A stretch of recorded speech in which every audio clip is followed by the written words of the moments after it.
Hi guys, अस्सलाम वालेकुम everyone.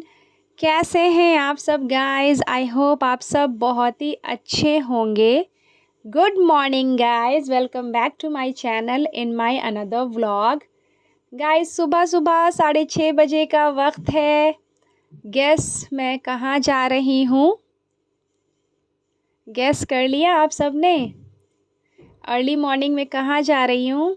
Guys let me tell you, मैं जिम जा रही हूँ क्योंकि मेरे पापा गए हैं हॉस्पिटल केमोथेरेपी के लिए। अगर आप सब मेरे चैनल के, मेरे व्लॉग्स के रेगुलर व्यूवर हैं तो आप सबको पता ही होगा कि पापा का ट्रीटमेंट चल रहा है और हर 14 डेज़ पे मुज़फ़्फ़रपुर कैंसर होमी भाभा हॉस्पिटल में पापा की कीमोथेरेपी होती है।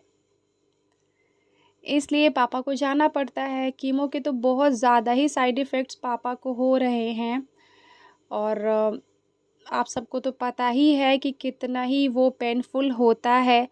बट डॉक्टर ने तो कह दिया है कि जिस तरह से पापा का पीएसए ऊपर चढ़ रहा है, बढ़ रहा है, तो उनको तो कीमोथेरेपी लगानी ही पड़ेगी। उसके बहुत सारे साइड इफ़ेक्ट होते हैं। गाइस, तो मैं मेरे जिम पहुंच गई हूँ, fitness world, Mahendru, Khatri market. अल्हम्दुलिल्लाह अब मैं ताला खोलूँगी और अंदर जाऊँगी। अल्हम्दुलिल्लाह अंदर आ गई हूँ। अब सारे लाइट्स ऑन करूँगी। ये पोस्टर देख लीजिए, ये सब मैंने ही मंगवाया है। सब मैंने ही मंगवाया है, पोस्टर मैंने ही चिपकाया है। अल्हम्दुलिल्लाह अब मैं सारे विंडोज़ ओपन करूँगी। सुबह सुबह का जो वक्त होता है ना गाइस, माशाल्लाह अल्हम्दुलिल्लाह फ़जर के वक्त से ही इंसान को जगे रहना चाहिए और इतना फ्रेश, इतना सब कुछ अच्छा लगता है ना। चिड़ियों का चहचहाना और जो फ़जर की अज़ान होती है उसके बाद से नमाज़ पढ़ना, नमाज़ पढ़ने के बाद कुरान की तिलावत करना।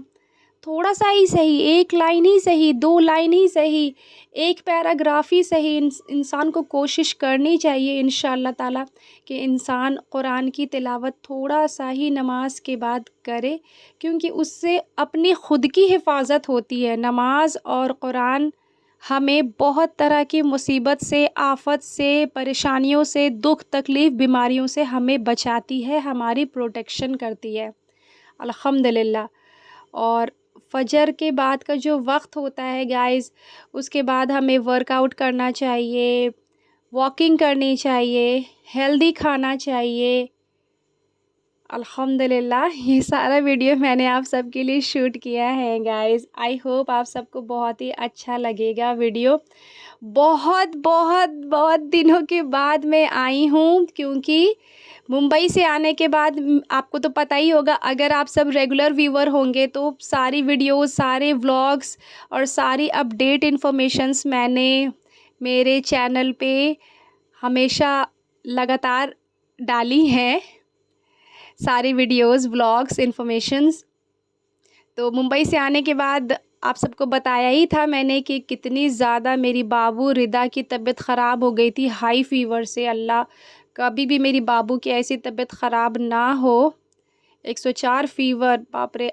एडल्ट के लिए गाइस, एडल्ट के लिए, एडल्ट नहीं संभाल पाते, मतलब हम लोग नहीं बर्दाश्त कर पाते हैं इतना ज़्यादा हाई फ़ीवर। अब आप लोग सोच सकते हैं कि जब मेरी छोटी सी बाबू रिदा को जब इतना हाई फ़ीवर लगने लगा था तो मेरी क्या हालत होगी, मेरी बच्ची की क्या हालत होगी।